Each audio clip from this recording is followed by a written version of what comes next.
ኧረ ላሽ ይመቸው። ኑሮ በዘዴ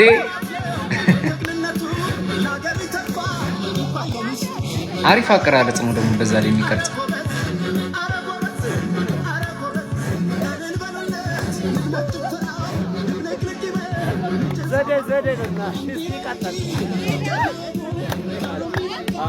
እስቲ ቀጥል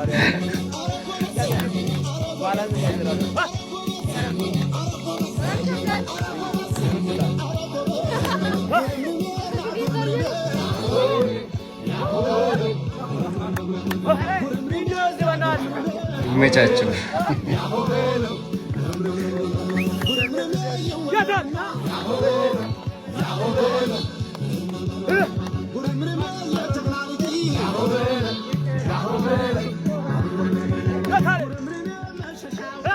ይመቻቸው። በቃ እንደዚህ ነው ከጀመሩ አይቀር በቃ ባለው ነገር መጀመር